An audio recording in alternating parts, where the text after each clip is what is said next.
I just want to welcome you all and say that I'm so excited to have Dr. Adam Perlman and Christina O'Connor here to talk about the gut-GLP-1 connection and the role of Akkermansia and other novel probiotic strains in satiety and cravings. And I have to say firsthand that I am a great example of how well these probiotics work. I had heard about this probiotic a while back, and of course, Akkermansia, I know is a darling, and we've been using this a lot with our patients and clients. But I had heard about this, and I had gained some weight after my knee surgery 10 years ago that I haven't been able to take off. And so I started this probiotic 2 months ago. It takes about 6 weeks to kick in. I'm sure Dr. Perlman's going to talk a little more about that. But I am down 6 pounds, which I fitting into pants that I haven't, shorts that I haven't worn in 10 years. They're a little out of style, but I'm fitting in, and I'm really excited about it because, so many of our patients are resorting to these GLP-1 agonist drugs that can cause gastroparesis and other GI issues that I'm sure you're all aware of. So I'm so excited that a probiotic, a healthy probiotic that most of us need anyway, is able to do the job. So I wanted to introduce today Dr. Adam Perlman, who is the Chief Medical Officer at Pendulum Therapeutics. He actually formerly served as Director of Integrative Health and Wellbeing at the Mayo Clinic in Florida and Medical Director for Employee Wellbeing there. And prior to that, he was Associate Vice President for Health and Wellness for the Duke University Health System, overseeing Duke Integrative Medicine and the Duke Diet Center. And he received his BA at Tufts University, his MD from Boston University, right here in Boston, where I'm located as well, at BU School of Medicine. And has completed residencies in internal medicine and preventative medicine, as well as general internal medicine research fellowship at Boston Medical Center, and he earned an MPH from BU as well. And I also want to introduce Christina O'Connor, who is a registered dietitian and the senior healthcare account manager at Pendulum Therapeutics. And she received her bachelor's at James Madison University and completed her dietetic internship through the Virginia Department of Health. So welcome to both of you. I really appreciate you coming on today, and I can't wait to hear what you have to say about these strains of probiotics. Great. Thanks for having us. Yeah, thank you so much for having us, and thank you those that are attending. And let me share my screen. I'm going to be giving most of the initial presentation, and then Christina will take it at the end. I will also share, just in case it wasn't clear, that I'm also certified in functional medicine. I still have a clinical practice and have practiced integrative and functional medicine for 26 years now. Let's see. Okay. And we'll do slideshow. Can you see that okay? We sure can. Great. All right. Just to let everybody know, Dr. Perlman, just if you have questions, we're going to take those at the end and just pop them into the Q&A so that I can see them. Refrain from putting them in the chat, put them in the Q&A. All right, take it away, Dr. Perlman. Great, thank you. All right, you know who we are, so here we go. I mean, let's start with what is GLP-1? It's so funny. I've been asking a lot of friends, patients who are on GLP-1 analog drugs, do you know what you're even taking? And the majority that I've spoken to don't even realize, again, without any judgment, but they don't even realize that when they're injecting themselves with, Ozempic or Wegovy, they're actually injecting the GLP-1, a synthetic form of the GLP-1 hormone. So, what is glucagon-like peptide or GLP-1? Well, many people refer to it as the unhunger hormone. It plays a very important role in sort of how we manage energy, glucose levels. It influences our appetite. In response to eating, it increases insulin levels and decreases glucagon, helps us to feel more full, and decrease sort of our appetite in general, so that it supports healthy weight management. And it's actually naturally released by cells in the body. We'll talk about this science more in a moment. And the triggering to release that hormone really comes from specific bacteria in the gut within the microbiome. And so that's some of the science we're going to be talking about today.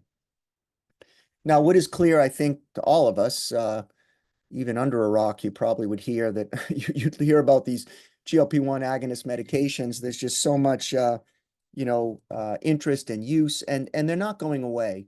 It's interesting to me to watch all this unfold. What's clear is that, if anything, my prediction is that we'll see more and more indications for these particular type of medications because, it's weight management, it's diabetes, but it's now heart disease and, could be everything from, fertility to who knows. So I think it's going to be interesting to see what happens over the next few years. But these medications, this class of medication, is certainly here to stay.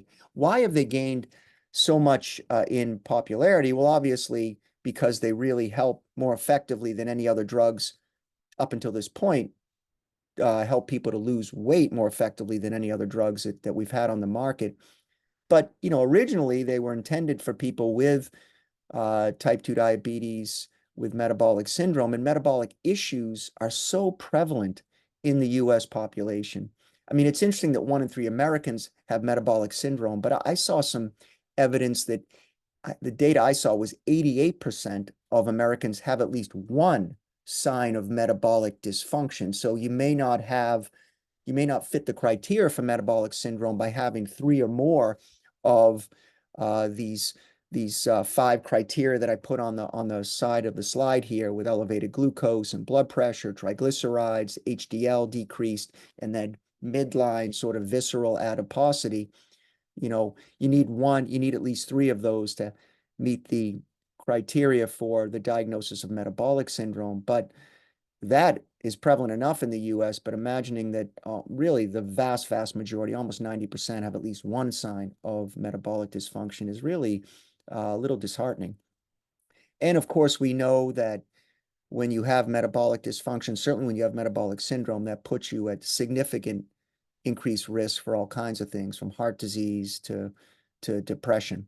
And that's really driven the demand for these particular type of medications. And it can be so difficult for people to get these kind of issues under control, even with, as I'm sure we've all seen in our practices, fairly aggressive advice around lifestyle modification. And we're going to talk about at least why that may be so difficult, because part of the answer is related to changes that may have occurred within someone's microbiome.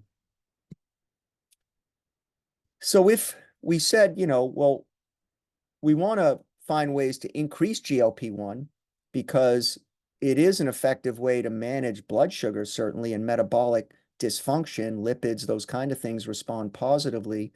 Beyond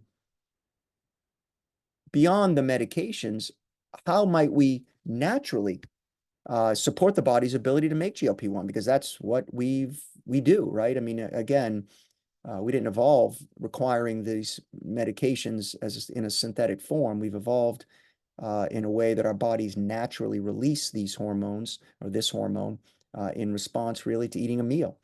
And so, there are particular ways that we can support the body to do a better job of releasing GLP-1. Certainly looking at diet is first and foremost, and there's other things we can do around stress and even managing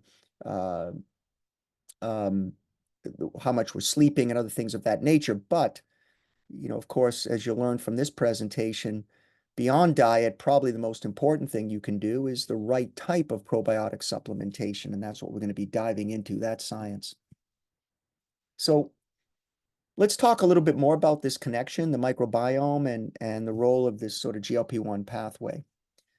So I think it's important, and I'm sure many on this call with your backgrounds, are very focused on the microbiome, and hopefully think about the many factors that may influence the microbiome, including, Jodi, like whether or not you might have needed some surgery, as you noted, on your knee, or I think it was. And, these sort of quote unquote traumas to the body can make changes to the microbiome that the body can then have difficulty finding its way back to the right balance. And that can have downstream ramifications, including difficulty getting back to our goal weight.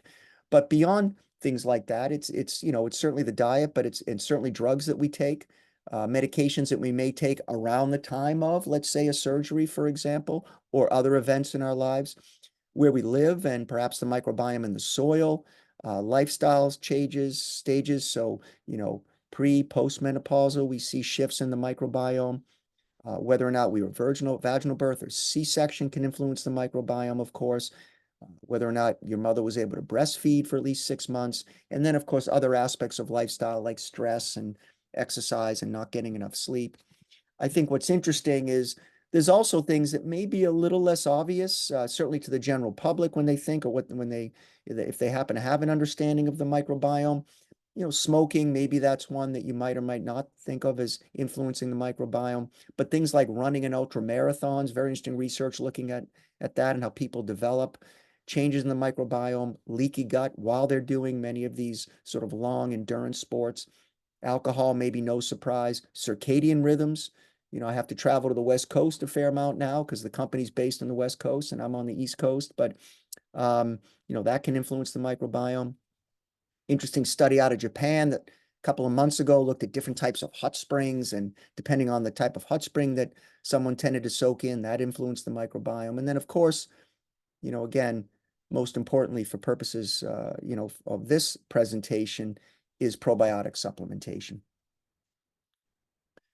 So this is some of the early research that really got people very interested, including the founders of Pendulum over 10 years ago, to begin to look more closely at the role of the microbiome and the influence on metabolism and weight. And so what this slide is alluding to and describing is a study that really was done now probably about 11 years ago, where they took two twins, women, so genetically the same, but one happened to be at a normal weight and one was overweight. And they took the microbiome from the overweight individual, transplanted it into a normal weight mouse, did not change the diet, and the normal weight mouse gained weight. And then they, of course, as you can see, took the microbiome from the normal weight individual, transplanted into a mouse that was overweight, and again, without changing the diet, the mouse regressed back, let's say, to a normal weight. So this was some of the earlier research that got people very interested in the potential therapeutic role, biotherapeutic role of the microbiome. And I certainly remember reading some of this literature around this time. And I would say for me, this is when I began to get really intrigued by the role that the microbiome plays in so many aspects of our health. Pendulum then went on and decided to try to explore some of these novel strains of probiotic that have this more clear influence on metabolic health. And, they're referred to as novel strains because in this case, they're anaerobic, so they're tough to grow, tough to characterize. But some of the newer technologies like, shotgun metagenomics have made it a little easier. And so after identifying what was felt to be some keystone strains as it relates to metabolic health, we then did this double-blind placebo-controlled study to look at different combinations of these strains in people with type 2 diabetes, in this case, even on metformin potentially. And so this study was a 12-week study. Again, they looked at sort of a 3-strain formulation that did not include Akkermansia. We're going to talk about Akkermansia in a moment, as well as this 5-strain that did. 6 sites, 76 subjects, and they looked at safety and tolerability, but which was fine. But particularly interesting, they looked at really glucose management, so spikes of glucose, and they looked at hemoglobin A1C and found that there was significantly better management of blood sugar of glucose while on the 5-strain. The 3-strain had a much more moderate effect, and so on the 5-strain, glucose spikes decreased 33%, and on the 5-strain, there was a 0.6 reduction in hemoglobin A1C, which is statistically and clinically quite significant. And of course, the products were well tolerated and safe. And so this was a really interesting study that kind of then launched what ultimately became Pendulum Glucose Control, this 5-strain. And so those 5 strains are actually listed in the top left box there. It's Akkermansia, muciniphila. We're going to talk more about that.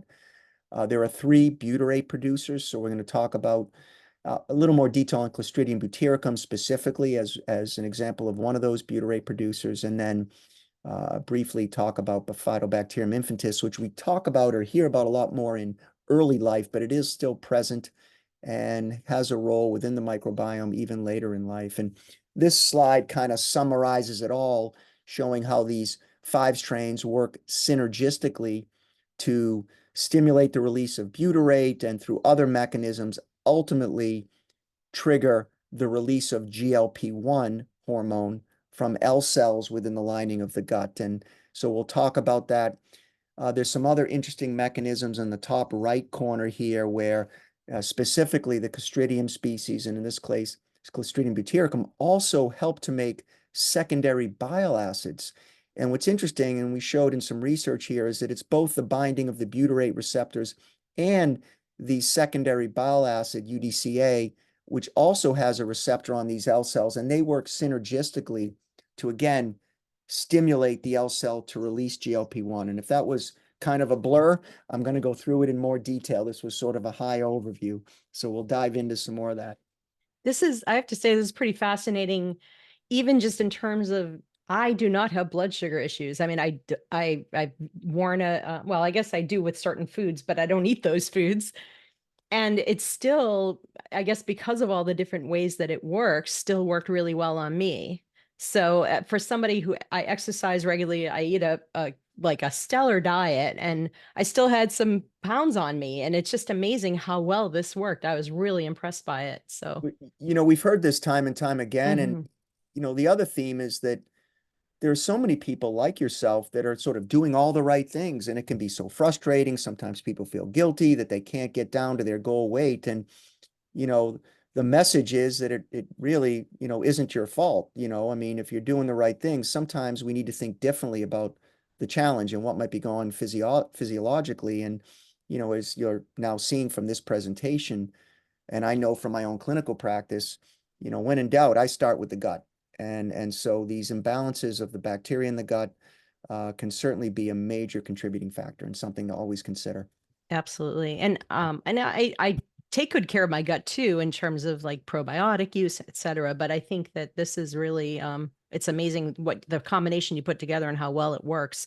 I do want to mention that you all can save 40% plus an additional $40. I'm going to put some in the chat here. And then if you're watching the replay, it'll be on the replay. Look for the code. There's a special code for an additional $40 off your wholesale order, plus 40% off the wholesale order. So you could stock these up for your clinic. You do need to keep them refrigerated, Dr. Perlman, or?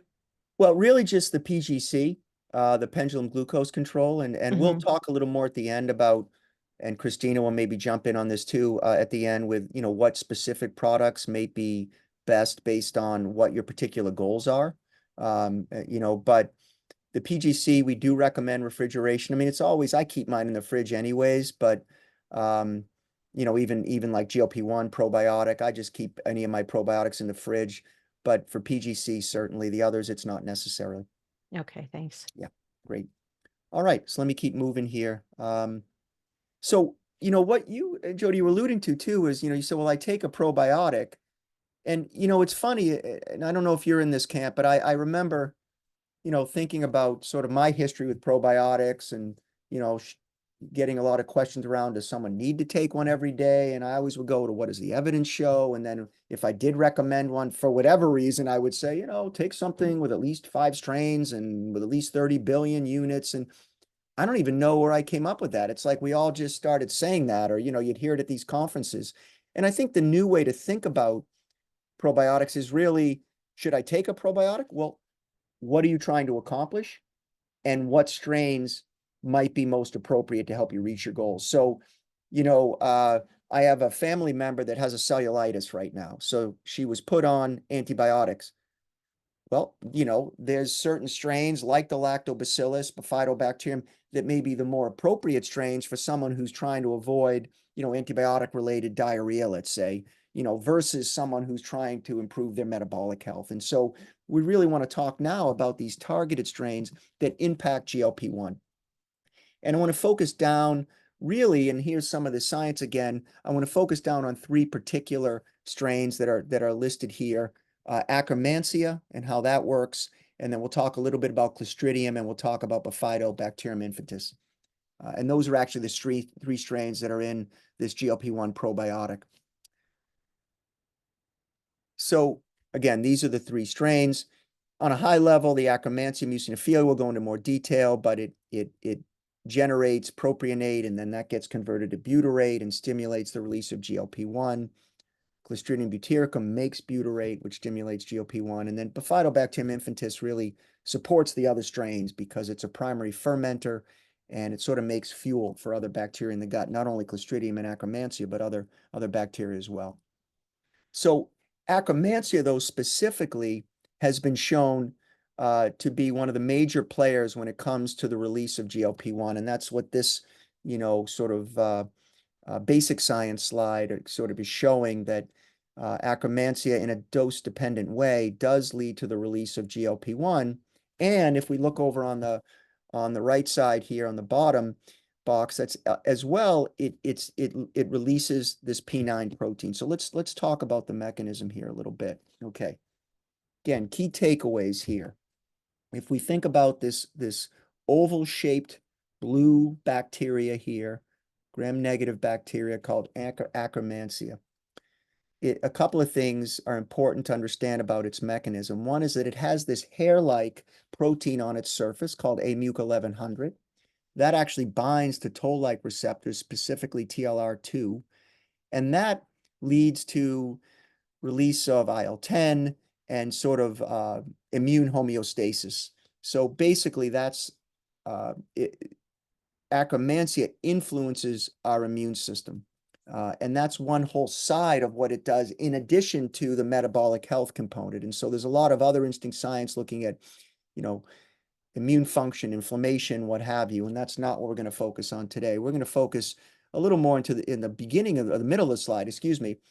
And what we can see here is that Akkermansia actually makes all 3 short-chain fatty acids, but it makes more propionate than the others, but the propionate gets converted to butyrate, and butyrate is the key player here.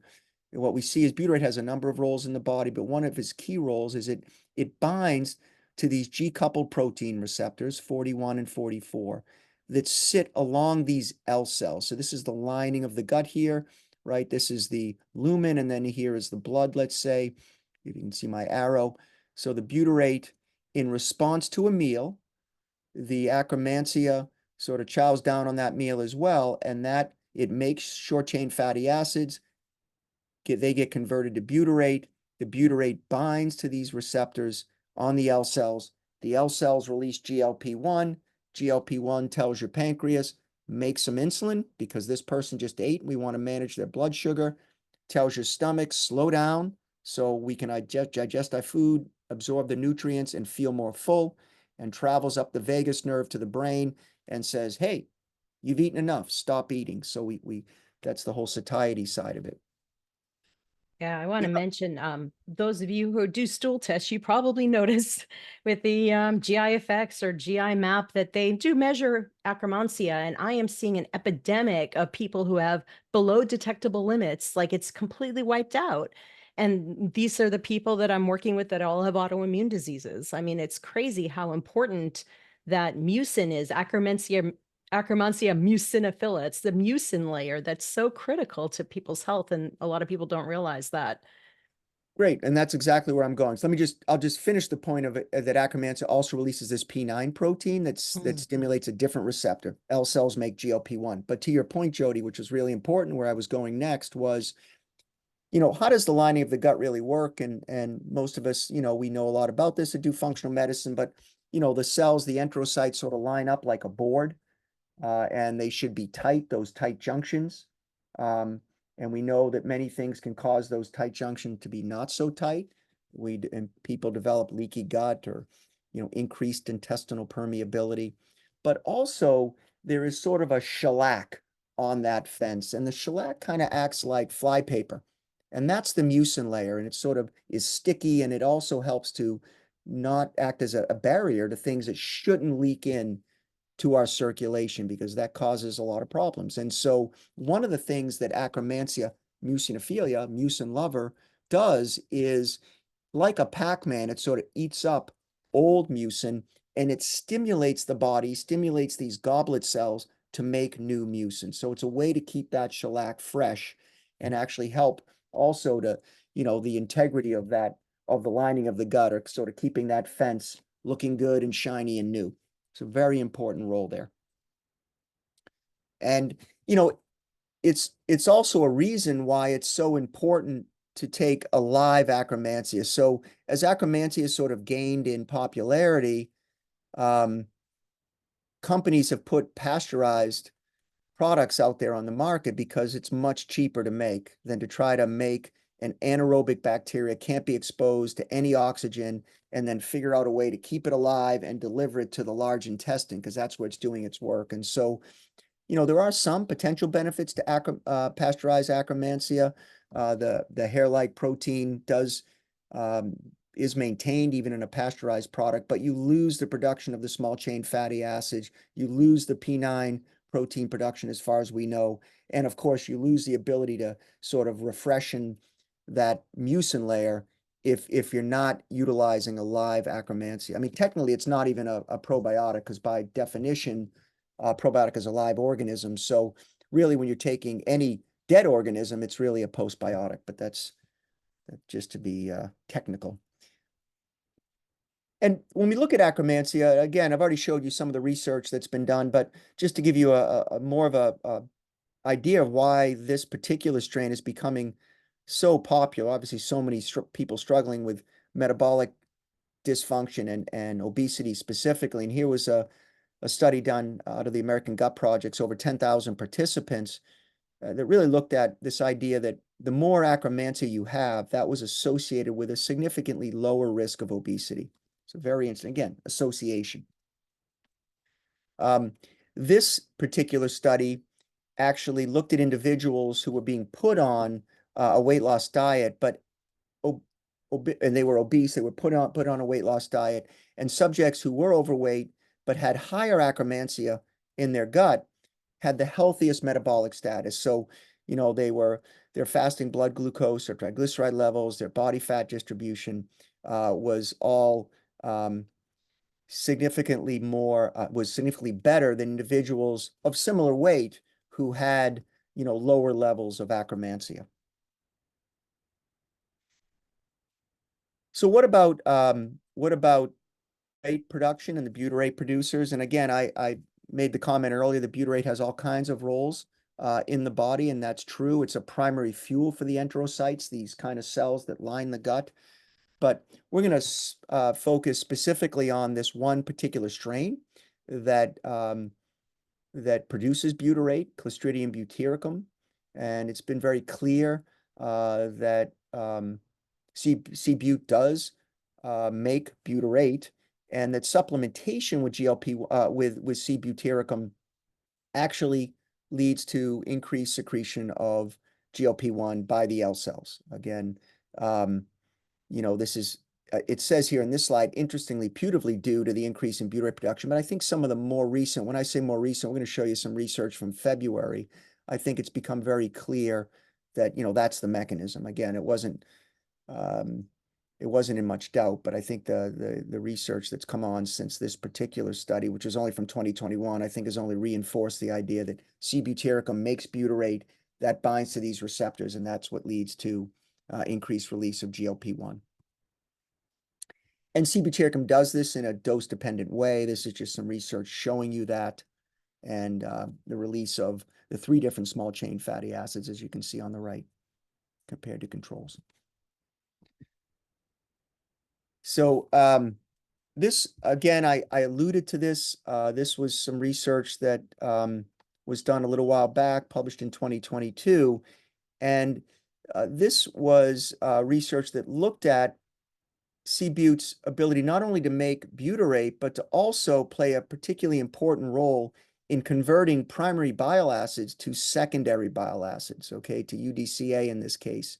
And again, what this research showed is that the UDCA and the butyrate that are both sort of made by, let's say, the C-but, they bind to different receptors on those L cells, but really work synergistically, as I said earlier, to sort of stimulate the L cells to make GLP-1. Now, this is particularly important because of this new study. And I can tell you, I'm actually doing this internally as a journal club for the company, this study, Friday. So this is kind of hot off the presses. I mean, fairly new, really interesting study. So as I'm sure many of you are aware, there is this increased risk that individuals who go on statin drugs have. Now, the risk can be, it's variable. This bullet says by 46%. It really depends on the population. So the risk can be higher if you have risk factors for diabetes or certain populations. So Asian individuals, for example, have a higher risk of developing type 2 diabetes in response to starting a statin drug. And the exact mechanism was never clear. I mean, we did know that statins, like many medications, metformin, for example, alter the gut microbiota. But it turns out that from some research that was just recently published, as I was mentioning, that it's become much more clear. And it was a series of studies in this paper that they did. They looked at humans, they looked at mice, and then they did an intervention. And I'm going to just kind of summarize it with these bullets by saying that, you know, what we now understand from that study is it appears that statins alter the gut microbiota. And by one of the effects is that we see a decrease in Clostridium species. And that leads to this dysregulation of bile acid metabolism, which alters glucose homeostasis. So what do I mean by that? When we take a statin drug, very important medication, right? But one of the reasons, or the reason it appears that people are increased risk for type 2 diabetes is that the statins lead to a decrease in Clostridium. The Clostridium then are not as able to facilitate the conversion of primary bile acids to secondary bile acids, or UDCA. And you all now know that UDCA, along with butyrate, is a very important mechanism through which we manage our glucose and stimulate the release of GLP-1. Clostridium species also, as we've been talking about, release butyrate. So you're not getting that same level of the release of butyrate. You're not getting that same level of secondary bile acids. And in turn, that puts people at increased risk for developing type 2 diabetes. And so supplementation with Clostridium species is at least one way, and this is a study that needs to be done now, to potentially improve statin-induced insulin resistance, right? And through increasing Clostridium, ultimately increasing butyrate and increasing secondary bile acid. So I hope I was clear there. That's my first time explaining that. This is a brand new slide. Fascinating, actually. And if you think of all the people that are on statins and how they want to put it in the drinking water, you know, it's like, are you kidding me? You know, and then people are gaining more weight and not realizing the mechanism why.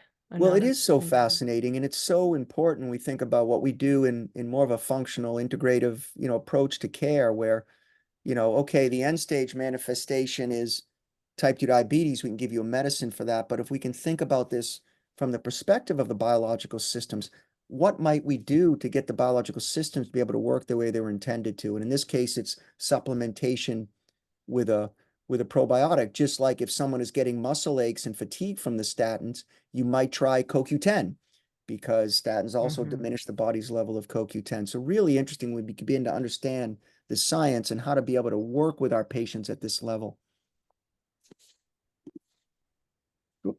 Why is this not? And with metformin, I'd probably recommend throwing in a B12, a good B12, because it really tanks your B12. And a lot of people don't realize that because it's a darling drug right now with, you know, terms of anti-aging and things like that. And people don't realize if you're, you know, you're not going to be able to methylate very well or have a lot of energy without B12. So totally anyway. With you. I make the same recommendation. And just so, let me see, kind of wrapping this up with just a few more slides. I mean, again, we've talked about Akkermansia, we've talked about the C-But, and now just briefly the Bifidobacterium infantis. Again, you know, many of you that may be familiar with this strain may think of it more in the context of infants, newborns, but it does play a role, you know, later in life, as I was mentioning. It is a keystone strain.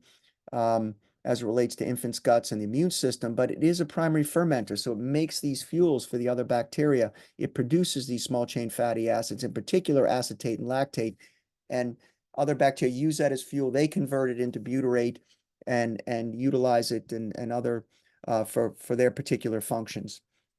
So very important. All that's great. And, you know, it's great to be able to think about, well, that's nice. Now I can supplement with these probiotics that up until just a few years ago weren't even available on the market. But it's important always that we get the bugs to where they need to go, right? And so one of the things that Pendulum had to spend some time on was, you know, really finding a way to deliver, because if I wasn't clear, you know, these bugs live in the large intestine, deliver these particular strains to the lower, you know, the lower part of the intestines. And so all of them are in a acid-resistant delayed release capsule. And we've done a great deal of research to show that we can actually deliver the bugs to where they need to go. Obviously, we've done the clinical trials to show that they have, you know, their clinical efficacy as well. But it's important, always important with any probiotic that you may be considering. So, oh my goodness, yeah. So let me take you through this. I think I want to make sure I leave time at the end, but I think we're doing okay. So let me talk a little bit more. We talked about those 3 strains. Those are the strains that are in GLP-1 probiotic, and we've done some interesting research. I can tell you I was working on it this morning, scope of work for a more robust clinical trial that we're about to launch, but this on the GLP-1 probiotic, but this particular research that we did just prior to the launch was a consumer survey, and we specifically wanted to look at food cravings. So we did this 3-month survey. What I'm going to show you today is the 6-week data. We're just about finishing analyzing the 3-month, but it wasn't quite ready for prime time. We had 274 participants in this study, and we used primarily this food cravings inventory, which is this interesting validated questionnaire that looks at these 28 different types of food and these different categories of cravings that people may be experiencing. And of course, we gave people GLP-1 probiotic, tested their cravings at baseline, gave them probiotic, and then saw what the impact was on cravings. Very interesting and exciting for us. 91% of participants experienced a significant reduction in food cravings. Interestingly, and this, you can see this to the sort of the far right here on that graph, but individuals that had the highest cravings at baseline, so struggling the most, really saw the most significant, we saw the most significant reduction in food cravings.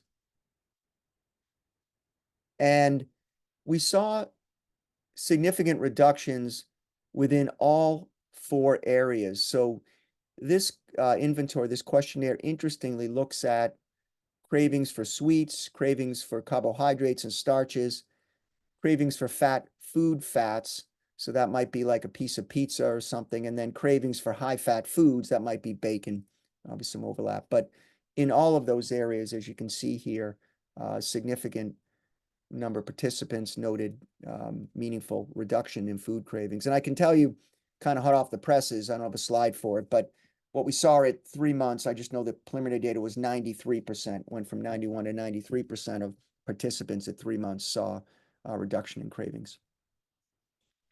All right, so what are the key takeaways today? Obviously, again, unless you're living under a rock, and even then, you're probably still aware that GLP-1 is really gaining in popularity. I think a lot of people still don't understand that when they're taking Ozempic, that's what they're injecting into themselves, but these drugs are here, they're here to stay.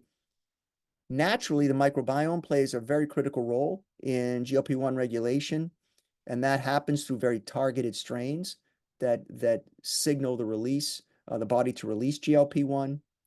And so we can actually give those strains in specific probiotic formulations. And we've shown in research that I've shared with you that led to, you know, clinically significant improvements in type 2 diabetes. And then, as I just shown most recently in this consumer study, the GLP-1 probiotic with its 3 specific strains, significantly reduced food cravings. So I know before we turn it over to questions and answers, Christina, why don't I turn it over to you? You could talk a little more about some of the content and a little more about the products. Yeah, so we have a great website and plenty of resources developed by our team of registered dietitians here at Pendulum to help support providers and using our products in your practices. So a lot of these protocols were written in conjunction with functional medicine providers that have been using our strains in clinical practice and having a lot of success. So this will just really help to guide you in making the right choice in terms of, like what your patient is dealing with and what product might be best for which situation. And then like Jodi mentioned, all of our providers have access to purchasing our products at the wholesale price, which is 40% off of retail. And then with Jodi's code WSJODI, JODI 40, that will give you an extra $40 off of your order as well. And you can scan the QR code there that will take you to our newest, most popular product, the GLP-1, like Dr. Perlman mentioned, contains Akkermansia, Clostridium, butyricum, and Bifidobacterium infantis, and does all of the wonderful things like we talked about, enhances your GLP-1 production naturally. So really a great product. It's extremely popular these days. So sorry about the mishap at the beginning there. I thought there was a Q&A section, just trying to keep it organized, but there's just a chat. So if there are questions, you guys can go ahead and pop them in there now, and I will see them and relay them to Dr. Perlman. I don't see any. I actually have a question while we're waiting for yeah. people to type in. So I was wondering about, well, first of all, I want to mention just the cost of these GLP-1 drugs and the side effects of these drugs. I actually have a friend who was in New York City in Times Square and had gastric emptying right there in Times Square. She said she had to go off the drug, and she gained every pound back when she went off the drug as well. So these drugs, the GLP-1 drug, you're basically on for life, and it's crazy expensive. And I really think it's going to bankrupt the country if everybody were to go on. And I mean, how are we going to be able to afford this healthcare system that we're on? The cost of this supplement is relatively very much, so much less expensive than the drug. It has healthy probiotic that's going to help your gut, not cause gastroparesis. I mean, it just definitely makes sense, but tell your patients and clients to be patient, wait 6 weeks. They're not going to see results the first week. It's going to take some time to build up the strains. But once they do, I mean, 91% or 93% decrease in cravings. It's crazy. Or 91%. Okay. And sugar cravings down 88%. I can definitely attest that that's been the case with me for sure. I just put my husband on it as well. But I wanted to ask a question about those of sometimes on a stool test, we'll see the Akkermansia is on the high side. Is it still safe to take this supplement, or not the GLP-1 supplement, if somebody's Akkermansia is high? So, I mean, the answer is, as far as we know, it's still safe to take the Akkermansia. Again, even if you're putting 500 million units into the ecosystem, it's not a huge amount. The related question may be, why would Akkermansia be high? And there's interesting non-definitive research on this, and most people feel that when Akkermansia is high, that's sort of a compensatory response of the bodies. There may be inflammation or immune-related issues going on, and as a response to that, the body compensates by increasing Akkermansia, perhaps to work harder to replenish the mucin, for example. But there's no evidence that I'm aware of that it's harmful when we see elevated levels. And how long does someone stay on this probiotic? Like, let's say someone like me, I've been on it a couple months, I'm seeing good results. Do I have enough of the bacteria, or do I go on a maintenance plan, or how does that work? Well, let me answer that by answering kind of how do I use the different products, because if that isn't a question, it maybe should be. It comes up a lot. I think for me, and I'll talk more about my own practice, and Christina, you jump in here. If I have someone who clearly has metabolic syndrome, they have type 2 diabetes, I start with pendulum glucose control. That's what we've studied for people who have type 2 diabetes. That product is, a little more on the pricey side. It's very expensive to manufacture. That's what I was saying earlier. A lot of companies just throwing pasteurized Akkermansia out there. but it's got all 5 strains, it's got higher doses, and it's what we've studied for, type 2 diabetes. People can stay on that for an extended period of time. I usually do it anywhere from 3 to 6 months. And if people are kind of getting to their goal, then you could transition them. Now, historically, I've done transition to our other product called Metabolic Daily, because GLP-1 probiotic wasn't available until, mid-March. Now, really either is an option. But if they've made good progress, maybe have a little more work to do, but want to transition away from the glucose control, I'll move them over to the GLP-1 probiotic. I think for someone that is really trying to control cravings, wants to maybe live at a little healthier weight and really trying to manage their cravings, but doesn't have necessarily type 2 diabetes or full-blown metabolic syndrome, I think the GLP-1 probiotic is the choice. That's what we've sort of studied it for to date. We're doing, as I said earlier, more robust research. That's what I love about the company. I oversee their science in addition to doing this, and we're involved in various levels in probably 14 studies right now. Wow.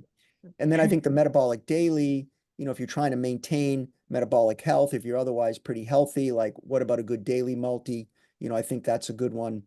And then Akkermansia is more of, the way I typically use it is more the scenario you identify, which is the stool testing. Someone was low. Maybe if I'm concerned about leaky gut, I use it in my gut healing protocols. How long term?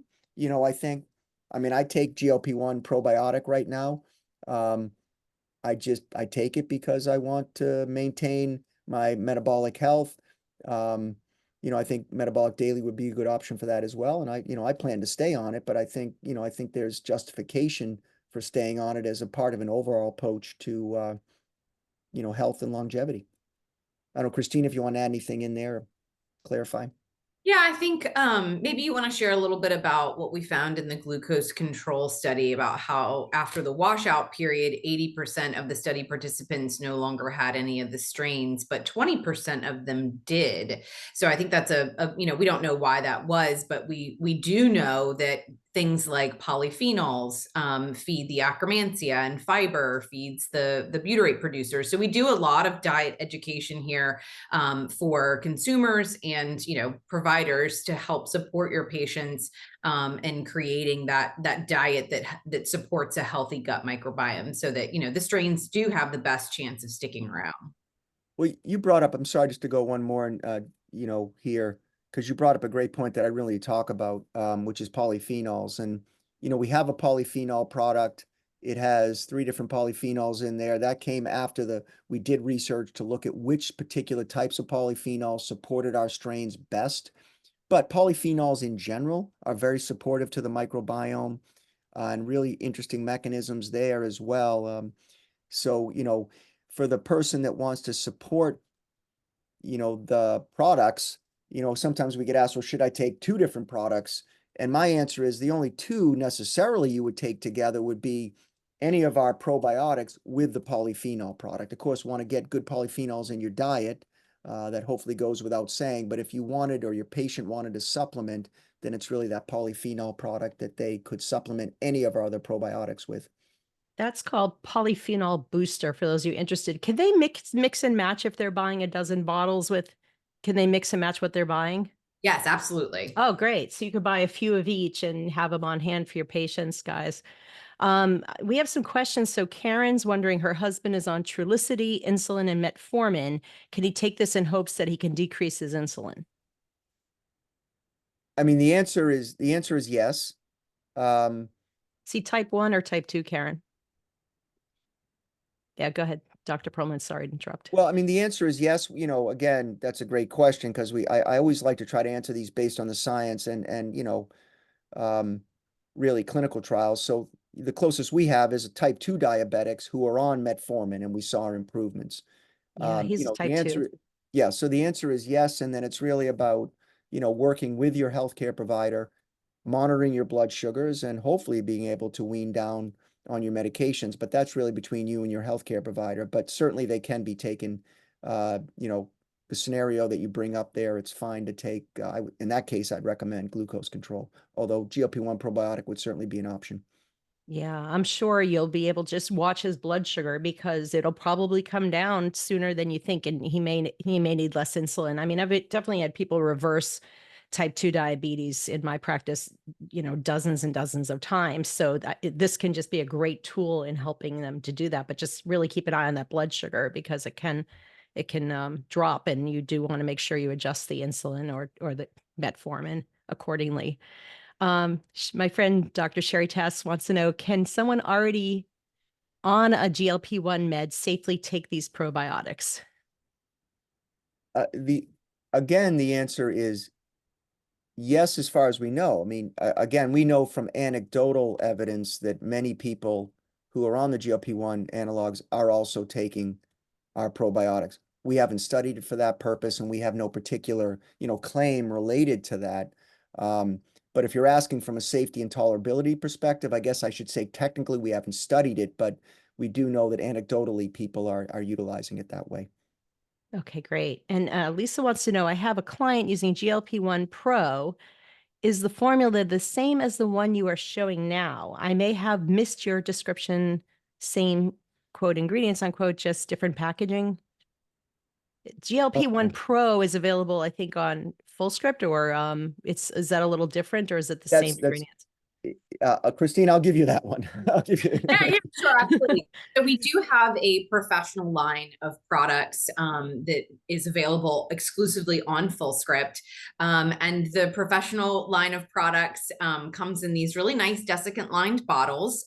That's just to... I'm holding it up for those of you who want to see it. I have the Pro one, apparently. It completely seals out the moisture. It is super important that these strains stay dry. It is actually moisture that activates them. So the difference, there are some crossovers between the retail lines and the professional lines. However, there are some formulations in the professional line that are exclusive to providers. The GLP-1 formulation happens to be exactly the same. So no matter which bottle it's coming in or where you're purchasing it from, it's going to be the same formulation. Okay, great. And so they can get either ordering it directly through you guys or through Fullscript or Emerson, correct? Yeah, it's a little bit more challenging to order it directly from us. Okay.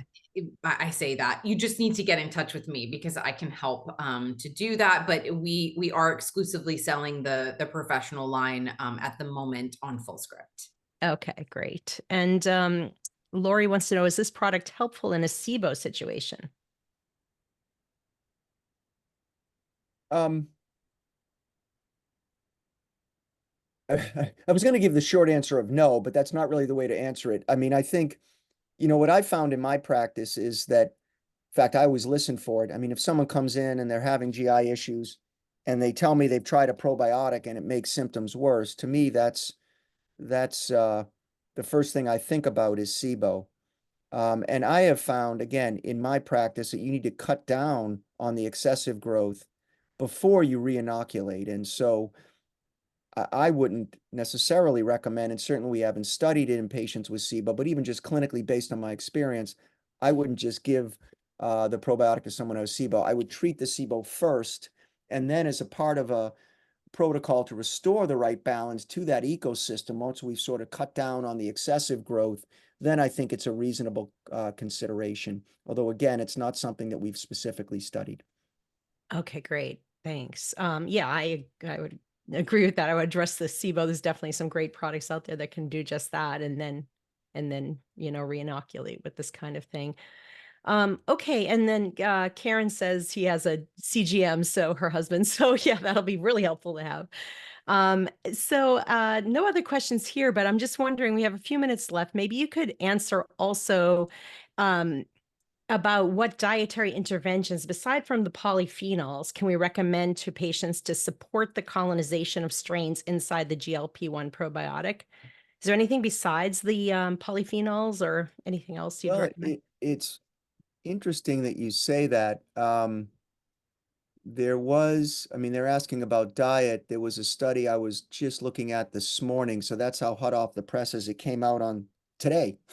Came out the 11th. I saw the abstract. I haven't read the full paper, but it actually was looking at B vitamin supplementation as a way to help the microbiome in general, but in this paper, they specifically called out Akkermansia in this particular study. So certainly making sure you're getting enough B vitamins through perhaps the food that you're eating, but, supplementation maybe obviously is another way to do that.